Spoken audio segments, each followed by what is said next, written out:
جی بہت شکریہ حسن بھائی. اچھا حسن بھائی، پنجتن پاک کی نسبت سے میرے 5 سوال ہیں. اب پتہ نہیں اس کا ٹائم ہے نہیں، نہیں ہے، لیکن میں ایک سب سے سوال پہلے کریں، سے جو انتظار اہم کر رہا سوال ہے ہوں کر آپ لینا. وہ مولوی نے سب کا وقت ضائع کر لیا اس جی. مولوی نے اب اتنے دو ٹائم گھنٹے. سے 2.5-3 گھنٹے سے میں انتظار کر رہا ہوں آپ سے اور وہاں کے پھر بس. پھر وہ بھی جانے نہیں دیتا نا، ان سے معذرت بھی کرو کہ دوسرے لوگ انتظار کر رہے ہیں بھائی 1 گھنٹے سے. پھر وہ یہ لوگ نہیں سمجھتے جی مولوی عجیب چیز ہے بھائی. اوکے. چلیں، بس پھر میرا ایک سب سے اہم سوال میں کر لیتا ہوں. سب سے آخری سوال تھا، شروع کے 4 سوال مائنس کر کے، کہ توحید کے اوپر مجھے بتا دیں کہ جو اہل تشیع ہیں ان کا جو نظریہ اور عقیدہ ہے وہ یالی مدد کرنے والا ہے. تو وہ وہ اگر صرف مجھے توحید وہ مختصر نہیں ہے دو تو کیا بھائی، توحید یہ نہیں ہے. صرف توحید یعنی نہیں نہیں، اللہ آپ وحدہ لا سوال سن لیں شریک. نا. ایک منٹ. توحید یہ نہیں ہے کہ صرف اللہ وحدہ لا شریک. آپ لوگوں کا جو عقیدہ ہے نا کہ اللہ تعالیٰ نظر آتا ہے، اللہ کبھی نظر نہیں نہیں، آتا. ہمارا جو تو چیز عقیدہ نہیں. کہ بخاری مسلم میں بڑا پڑا ہے. اشاعرہ ماتوریدیہ کا عقیدہ ہے کہ اللہ نظر آتا ہے. اہل حدیث کا بھی یہ نظر ہے کہ اللہ نظر آتا ہے. وہ آپ کا ذاتی کوئی نیا مذہب ہوگا. اشاعرہ نہیں، ماتوریدیہ کا ہمارا عقیدہ اپنے یہ ہے کی کہ اللہ نظروں سے تو تعالیٰ نظر یوم نہیں قیامت آتا. نظر آتا ہے، آنکھ سے نظر آئے گا. اہل حدیث کا بھی یہی عقیدہ ہے. وہ چیز جو نظر آتا ہے وہ مخلوق ہوتا ہے. یہ تو پتہ ہے آپ سب کو. جی اس کو خالق بالکل کی ضرورت ہے، بالکل. اس کو مکان کی ضرورت ہے، اس کو جگہ کی ضرورت ہے، اس کو اپنے اجزاء کی ضرورت ہے. وہ رب ہو ہی نہیں سکتا. اور اس جیسا دوسرا بالکل. بھی ہو سکتا ہے. دنیا کے جو بھی جانور آپ لے کے آئے نا، جو بھی چیز ہے، اس کا جی سر ہے، پیر ہے، وہ چلتا پھرتا ہے، جو بھی زندہ جان چیز ہے، ایسی کوئی چیز ہے، اس کا دوسرا ہو سکتا ہے، ثانی ہو سکتا ہے. جماعت عمریہ کا توحید ہے ہی نہیں، کیونکہ یہ رؤیت کے قائل ہیں. یہ قائل ہیں کہ اللہ نظر آ جاتا ہے. ٹھیک ہے نا. پھر توحید تو کی بات مجھے جب کر بتائیں رہے ہیں، نا. توحید کی جب بات کر رہے ہیں نا، اللہ وحدہ لا شریک ہے. یہ اللہ ہے ہی نہیں، یہ مخلوق ہے. اور اس نہیں، جیسا وحدہ لا دوسرے شریک تو ٹھیک ہے. اس کا بیٹا بھی ہو سکتا ہے، اس کی عورت بھی ہو سکتی ہے. اگر ایک چیز ہے، چلتا ہے پھرتا ہے، اوپر جاتا ہے، نیچے آتا ہے، بات کرتا ہے، ٹھیک ہے نا، خوش ہوتا ہے، بیمار ہوتا ہے، تو یہ اس کی بیوی بھی ہو سکتی ہے، اس کے بچے بھی ہو سکتے ہیں. قل هو اللہ احد اللہ الصمد لم یلد ولم یولد ولم یکن له کفوا احد. تو یہ توحید ہے ہی نہیں ہے. صرف آپ لوگوں کو یہ سمجھتے ہیں کہ اللہ سے غیر اللہ سے مانگ لے تو یہ توحید صرف یہی ہے. صرف وہ نہیں ہے. توحید سب سے پہلے یہ ہے کہ اللہ وحدہ لا شریک. اللہ کی صفات کیا ہیں؟ آپ نے ایک چیز کو اپنے ذہن میں امیجن کیا ہے، تصور کیا سمجھتے ہیں وہ رب ہے، تو حالانکہ وہ مخلوق ہے.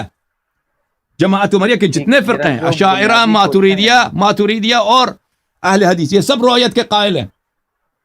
رؤیت کے قائل ہیں. جی میرا اور جو رؤیت اسی چیز کی ہوتی ہے جو محدود ہوتی ہے، جو سامنے ہو. جو چیز آپ کے اس میں تو سامنے کوئی ہے، دو نظر رائے آتا ہے نہیں آپ کو، وہ محدود ہے. وہ اس کی آغاز ہے، اس کا انجام ہے، وہ حادث ہے، وہ چینج ہو جاتا ہے، اس لیے وہ مخلوق ہے. ٹھیک ہے نا. پہلی بات یہ. دوسری بات، توحید اللہ کی صفات کی توحید کی بات کرنا. آپ لوگوں کا عقیدہ یہ ہے کہ سب برے اعمال جو یہ سب اللہ کی جانب سے ہیں، سب شر اللہ کی جانب سے ہے. امام حسین علیہ السلام کو جو قتل کیا کربلا میں، اللہ نے قتل کیا ہے. جو شراب پیتا ہے وہ اللہ ہی اس کو پلا دیتا ہے. سب اعمال اللہ کی جانب سے ہیں. تو بھائی تو پر شریعت کیا ہے؟ تقویٰ کا کیا ہے؟ حساب کتاب یہ سب مذاق ہیں. پر تو اگر سب اللہ ہی کرا لیتا ہے اور اس میں ہمارا کوئی کچھ بھی نہیں ہے، کچھ بھی نہیں ہے، بلکہ سب چیز اللہ کی جانب سے. آپ نے سب شر اللہ کی جانب سے کر دی. ہمیں اجازت دی ہوئی ہے نا. اللہ نے تو اجازت دی ہوئی ہے نا کہ ہم جو نہیں عقیدہ یہ آپ کے علماء آپ سے چھپاتے ہیں بھائی. اپنے علماء سے اپنے کتب میں جو عقائد وہ آپ کو بیان نہیں کرتے، وہ آپ کے علماء اکابر کے جو علماء ہیں کہ سب شر اللہ کا فعل ہے، سب شر اللہ ہی کا فعل ہے. یہ ابھی چوری جو چلتی ہے نا، کسی بھی مظلوم کو آپ ذبح کر رہے ہیں، یہ چورا چلانے والا یہ اللہ ہے. آپ اس کا کچھ بھی نہیں ہلا سکتے. آپ کے ہاتھ سے بھی جو چل رہا ہے، اللہ نے آپ کے ہاتھ میں طاقت ایجاد کی ہے. وہ جو ارادہ بھی اللہ کی جانب سے، وہ حرکت بھی سب کچھ اللہ کی جانب سے، وہ اللہ کر رہا ہے. تو آپ کو پکڑ کیسے لے گا؟ چلیں وہ تو ایک الگ مختلف ٹاپک ہے. میرا وہ سوال ہی نہیں ہے آپ سے. میرا ایک بنیادی اب سوال ہے کہ جب توحید کی بات کر رہے ہیں نا، توحید کی بات تو پوری بات کرو. جب یہاں تک اب غیر اللہ سے مدد مانگنا، غیر اللہ سے کو پکارنا، تو یہ تو سبھی جانتے ہیں کہ سب مسلمان غیر اللہ کو اگر نہ پکاریں تو ان کی نماز ہی نہیں ہوتی. اور بھائی جب اب تک آپ غیر اللہ کون ہے؟ نبی صلی اللہ علیہ وسلم. ان کو کیسے پکارتے ہو؟ السلام علیک ایھا النبی. ای جو ہے، یا اور ای میں کوئی فرق نہیں ہے. زبان عرب میں چاہے کہہ دو اے نبی یا کہہ دو یا نبی، فرق نہیں ہے. صرف اتنا فرق ہے کہ اے قریب کے لیے یا بعید کے لیے. سر میں بیچ کی بات کر رہا ہوں، آپ کے پاس جو تنازعات ہیں، جو ہمارے بابا جی تنازعات ہیں، اس کو بات بیچ سنو، میں لا غیر کے اور بھائی اللہ پکارنے کی بات کرنا پہلے، پکارنا دو ہاں قسم کے ہیں، ایک بغیر ویسے ہی پکارنا، ایک مدد کے لیے پکارنا. ہاں پکارنے پہ ایگزیکٹلی، تو کسی کو اعتراض نہیں ہے، ہاں جی، لیکن پکارنا تو کیا شرک نہیں ہے نا، پکارنا تو شرک نہیں ہے نا، کیونکہ اگر پکارنا شرک ہے تو آپ کا سارے نمازی شرک ہے، غیر اللہ کی عبادت ہے، کیونکہ سب نماز میں پڑھتے جی السلام علیکم ایھا النبی. اب مدد کے لیے پکارنا تو وہ ہمیں دلیل دکھاؤ. جی پکارنا عین توحید ہے. جب آپ غیر اللہ کو نماز میں نہ پکارو تو آپ کی نماز نہیں ہوتی. چلو مان لیا، اگر غیر اللہ کو، وہی غیر اللہ جو بھی دنیا سے گیا ہے، مر گیا ہے، نبی صلی اللہ علیہ وسلم، ٹھیک ہے نا، اس کو نہ پکارو تو تمہاری نماز نہیں ہے. اگر اس کو پکار کے کہہ دو کہ مدد کرو، ہم پہ رحم کرو، تو یہ شرک ہو جاتا ہے. اس کی دلیل بتاؤ میں. بھائی دیکھیں، اہل سنت کے اندر جو ابھی تک سیکٹس بنے ہوئے ہیں نا، اس کے اندر جو سب سے بہترین توحید کے اندر جو فرقہ کھڑا ہوا ہے وہ ہے اہل حدیث کا. ٹھیک ہے، توحید اب اہل توحید حدیث بہترین، وہی جن کے اللہ کا پیٹ اتنا بڑا ہے نا، جب عرش پہ بیٹھتا ہے، اللہ کو پتا ہے، حدیث العتیت، کتاب العتیت، ان کے عتیت پتہ ہے کس کو بولتا ہے؟ عتیت بولتے ہیں کہ ایک خشک چمڑا ہو نا، جیسے گھوڑے کا زین ہوتا ہے، اس پہ آپ بیٹھتے ہیں، اس کی آواز نکلتی ہے تھوڑی سی، اسکویک کرتا ہے، اسکویک انگلش میں بولتے ہیں اسکویکنگ. بھائی اسکویک اس انگلش طریقے سے اردو میں میرا کیا سوال کہتے آ ہیں نہیں پائے اسکویک گا. کو؟ میں ایک منٹ میں گوگل میں دیکھ لوں. کتاب العتیت، اے تو اللہ اتنے موٹے ہیں، جب عرش پہ بیٹھتا ہے تو کتاب العتیت، بحقی وغیرہ نے کتاب لکھا ہے. کتاب النزول تو ان کے پاس بہت زیادہ کہ اللہ نیچے اتر آتا ہے. تو ان کی تو یہ کہتے ہیں اہل وہ حدیث آپ کی کو توحید سب بہتر سے پتا بہتر ہے. ہوگا، توحید وہ ان آپ کا کو سب سے بہتر بہترین پتا توحید ہوگا. یہی ہے. محمد علی مرزا کو مل گیا نا نہیں توحید. وہ کون سی توحید ہے؟ وہ توحید ہے جب اللہ میاں کرسی پہ بیٹھ جاتے ہیں تو کرسی کی چیخ نکل آتی ہے، اسکویک نکل آتی ہے، عتیت نکل آتی ہے، چیخ نکل آتی ہے. ٹھیک ہے نا. تو یہ کسی موٹے مولوی کی شان ہو سکتی ہے بھائی کہ کرسی پہ بیٹھ گیا، وہ کرسی سے آواز نکل آئی کہ بڑا موٹا ہے، 500 کلو کا چلیں مولوی بھی. چھوڑیں، چلیں توحید کا یہی کوشچن آپ توحید ہے نہیں تمہاری. آنسر کر رہے، اب چھوڑیں. مجھے بتاؤ نا بھائی. نہیں میں آپ کو اب گفتگو کرنے کا وقت دینا چاہتا ہوں تاکہ آپ پہ ظلم نہ ہو. بھائی صاحب اب مجھے بتائیں جی جی کہ اگر پکارو غیر اللہ کو پکارو تو یہ عین توحید ہے، یعنی نماز آپ نماز ہی باطل ہے. غیر اللہ کو پکارنا عین توحید، لیکن غیر اللہ کو مدد کے لیے اگر اس میں لگا دو مدد کے لیے پکارو تو یہ شرک ہو جاتا. دلیل بتاؤ ہمیں، بسم اللہ. سر، آپ مجھے بس اتنا سا میری مشکل حل کر دیں کہ اللہ تعالیٰ نے ہمیں اجازت دی ہوئی ہے، حکم تو نہیں دیا ہوا نا کسی اور کو پکارنے کا. اگر ہم ہر بات کے لیے اللہ کو ہی تنگ کریں، نعوذ باللہ، کہ اٹھتے بیٹھتے صرف اللہ کو ہی پکارتے رہیں کہ اللہ پاک میرا یہ کام کر دے، وہ کام کر دے، جیسے کہ نبی علیہ السلام کی حدیث ہے کہ تمہارے گھر میں نمک بھی ختم ہو جائے تو اللہ سے مانگو.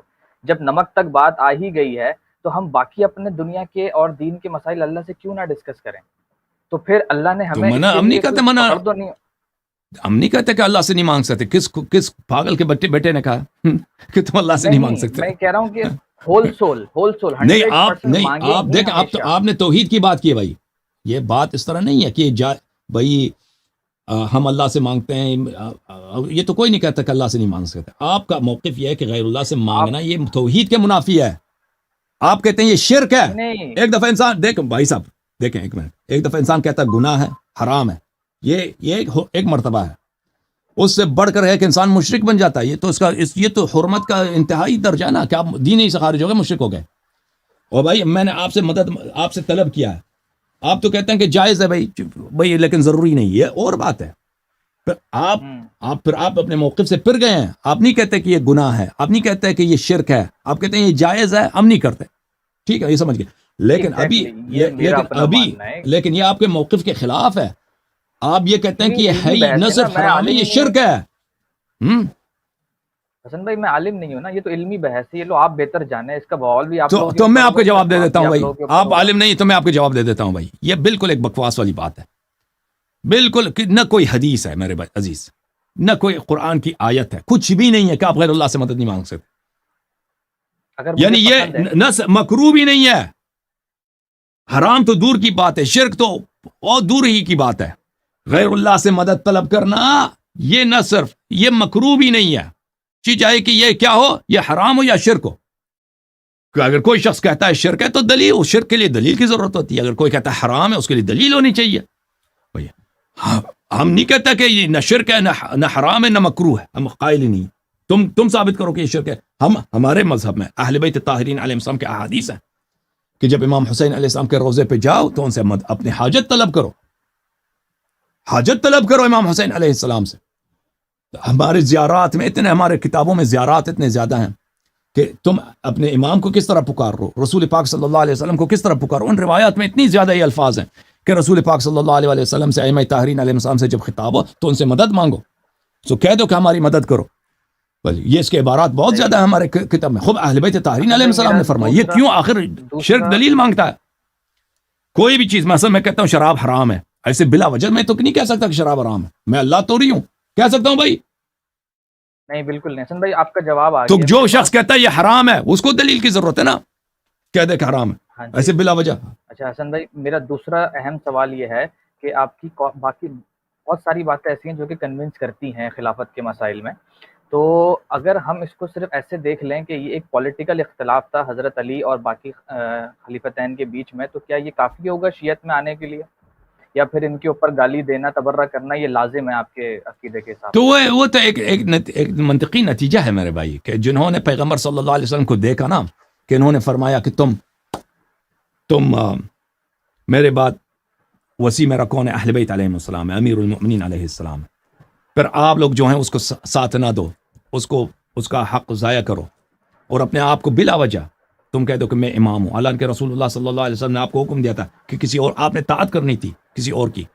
رسول پاک صلی اللہ علیہ وسلم نے جب فرمایا، اب اگر آپ مانتے ہو کہ انہوں نے فرمایا من کنت مولا فاد علی علیہ السلام مولا، تو ان کی طاعت واجب ہے، ان کی معصیت حرام ہے. تو آپ نے یہ سب اپنے پیروں کے تلے کر دیا اور آپ آ کے یہاں پہ امام بن گئے، ٹھیک ہے نا.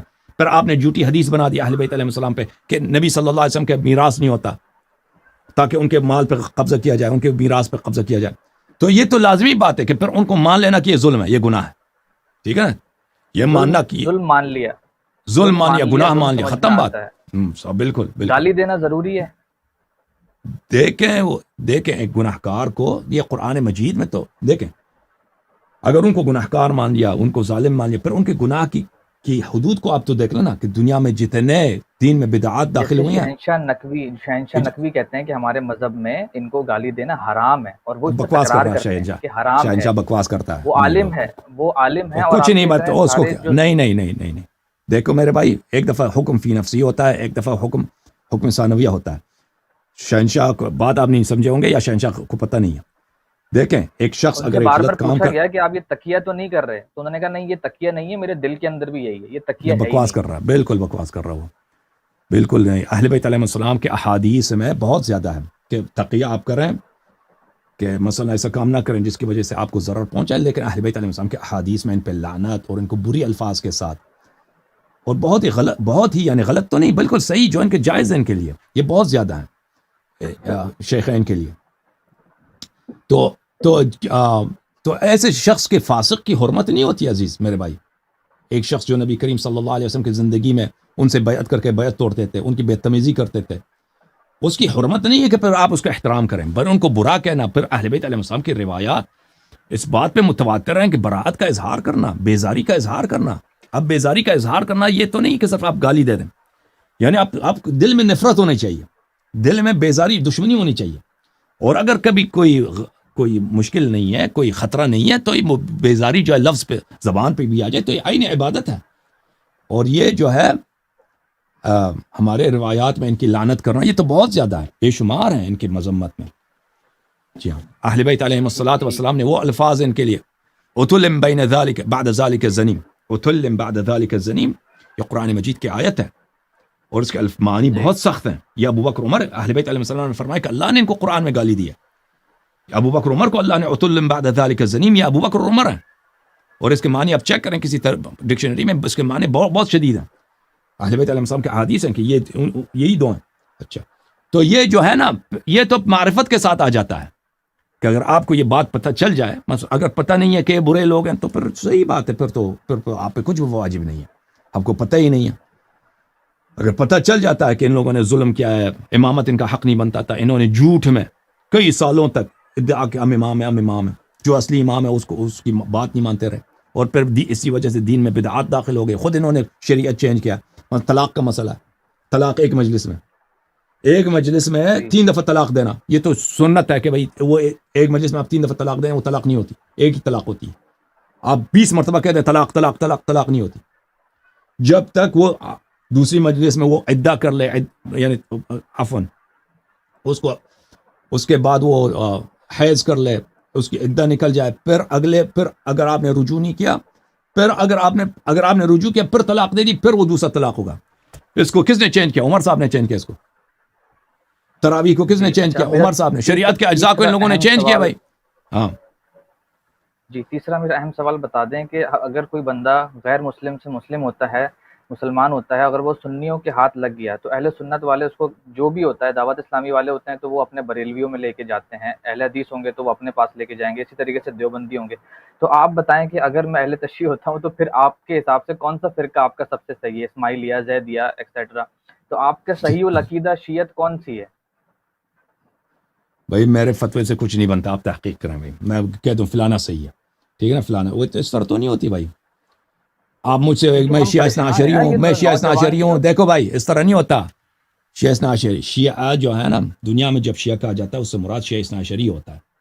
یہ دوسرے جو ہے نا یہ کسی کے ذہن میں بھی جاتا نا. آپ کہتے ہیں میں شیعوں کے مسجد میں گیا تھا, آپ سے سب لوگ سے یہی سمجھیں گے کہ آپ اثنا عشری کی مسجد میں گئے تھے. میرے شیعہ دوست ہیں, کوئی نہیں اگر آپ نے آغا خانی کا سے دوستی ہو آپ کہتے ہیں کہ اسماعیلیہ سے میری دوستی ہے. باقی فرقے تو آپ کے پاکستان وغیرہ میں ہے ہی نہیں. یہ تو آپ کے علماء ایک آپ لوگوں کو بیوقوف بنانے کے لیے, آپ لوگوں کو سادہ ذہنوں کو الجھانے کے لیے کہ شیعہ کے تو کئی اقسام ہیں, یہ آپس میں اختلافات رکھتے ہیں. عمریہ کے بھی بہت سارے اقسام ہیں, جماعت عمریہ کی بہت ہم سے زیادہ ان کے اقسام ہیں, ان کے فرقے ہیں, ٹھیک ہے نا. لیکن جب لفظ شیعہ کہا جاتا ہے, لفظ شیعہ جب کہا جاتا ہے معاشرے میں علماء کے نزدیک, اکثر اس سے مراد کیا ہوتا ہے؟ شیعہ اثنا عشری ہوتا ہے. اور میرے کہنے سے کچھ نہیں ہوتا بھائی کہ آپ کس کی اتباع کریں. آپ جو ہے نا اپنی عقل سے لگائیں, اپنی تحقیق کریں, جس کے پاس دلیل ہو وہی حق ہے. Okay, thank you sir. یا علی مدد, بہت مہربانی. خدا حافظ.